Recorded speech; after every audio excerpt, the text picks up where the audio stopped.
Hello and welcome everyone. This is my review of Sound of Metal. Now, first things first, Riz Ahmed, who plays the lead role, is a brilliant actor and one that continues to play diverse characters with range and tone that complements every project he's on. Honestly, he is one of my favourites and he has been for a number of years, from comedies to action, but he excels at drama. He really does. He can portray, from what I've seen, he can really portray a varied, diverse character from plenty of walks of life.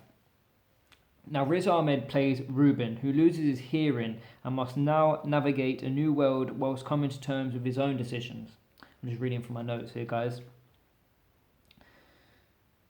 And they chose an interesting scene to start with. The band that he's a part of is a large part of his life. It's his MacGuffin, I suppose. That's what emphasizes his character, I suppose, and his motivations somewhat. Not entirely. He does have a romantic co-lead. Yeah, and from the minute you see that, you're instantly, that's the first vision of the film you're seeing in that character, and then that takes away from him fairly quickly on in the film. And I don't, it doesn't mock musicians. I see, plenty of films take a jibe at that walk of life or the nomadic walk of life, which he also lives. And I don't think it pokes fun at that at all.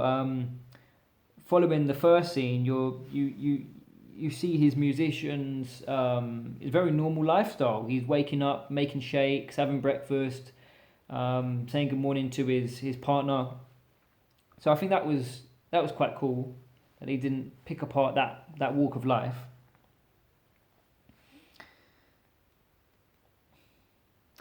And what this film does is truly, truly astounding and epic, because it puts the audience in the shoes of Ruben, who loses his hearing, which is, I imagine, so scary and so life-changing. Not necessarily in a bad way, but a journey nonetheless. Yeah, it's shocking and moving from the minute that the sound effects and the camera change the way we view a film, which is really, really something. It's beautifully done, unlike anything I've ever seen in recent memory, certainly. It's a bold choice by the filmmakers. Props to them for doing that, because, of course, certainly they didn't have to, and not many do. They took a deep dive into very deep oceans, deep waters, and it really paid off. It really did. Let's just go on with the notes. I could talk about how amazing the film is. Let's just go more into the intricacies of it. We also have Olivia Cooke. She plays Ruben's partner, and her acting was super expressive. She didn't have many lines or play all that of an important character, although she is pivotal to Ruben's motivations. Her body language and facial expressions and what she does with the minimal screen time is amazing. Going into the film, I really like Olivia Cooke as an actor, but I was blown away by how impressive she was. She is super talented. And at times, we're swinging on to the character's performance. At times, Ruben is selfish, he's rash, he's not the hero type that some filmmakers' leads are made out to be. He's certainly not perfect. But then he's humble, he's shy, he's also shallow, he's passionate, he's awkward a lot of the times when he steps into the unknown. Then he's down and out and on his toes, and it's really an up and down film, done by really powerful filmmaking and acting. The camaraderie within the community that Ruben finds himself in is diverse and really welcomes him with open arms, which is really great to see. I mean, I mean, you have to take that for a grain of salt. It's a film that's depicting a walk of life that's not in the norm, that we don't see every day. But they really showed something different and heartfelt. And they did show the organisations in a good light, which is I hope what's a true reflection to real life. A couple of scenes I just want to highlight here. Ruben's on a slide with a young boy who's also in the community that he's voluntarily put himself in once he becomes deaf. Ruben plays the drums on the slide as the boy sits at the top of it and puts his ear to the slide and obviously hears the vibrations and the wonderful sensation that comes with that for someone who is deaf. And that scene is a real tearjerker. That can send the floodgates open. That is beautiful. I must say, it melted my heart. Then Olivia Cooke has a scene where she sings in French with her character's father. Oh, he's great in it as well. And that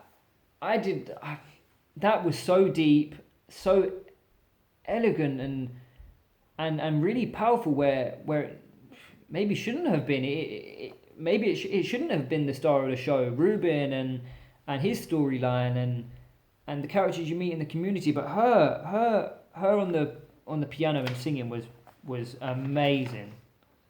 A really, truly great piece of that film was Olivia Cooke's performance. Right, what do we have here?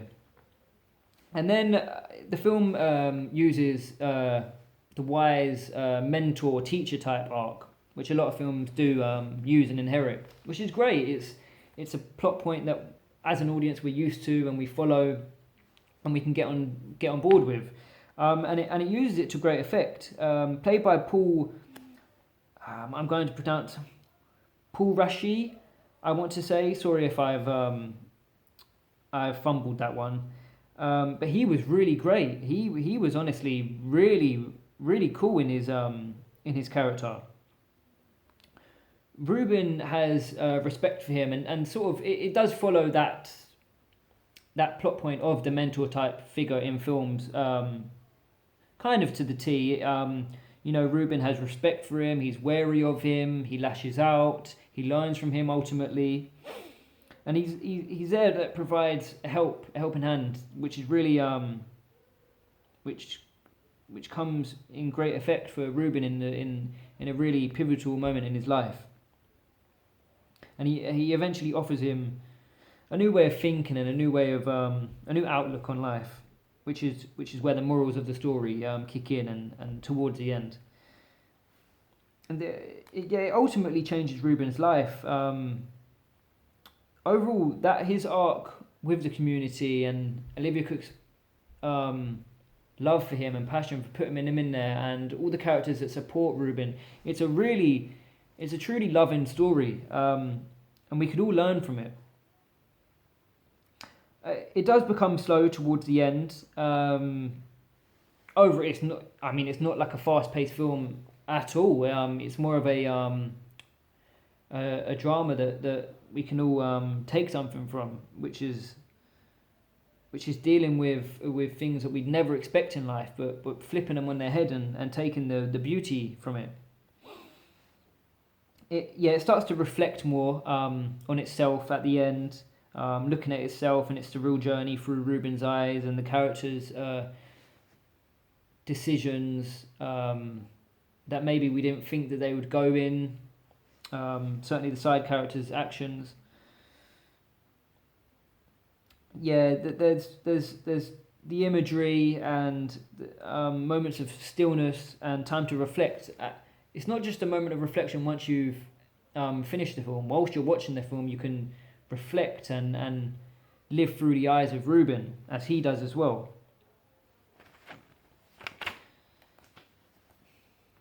And then comes the ending, and with that comes when you can take something from the film and I'm sure that everyone certainly will. It has a powerful conclusion to a surreal journey. A film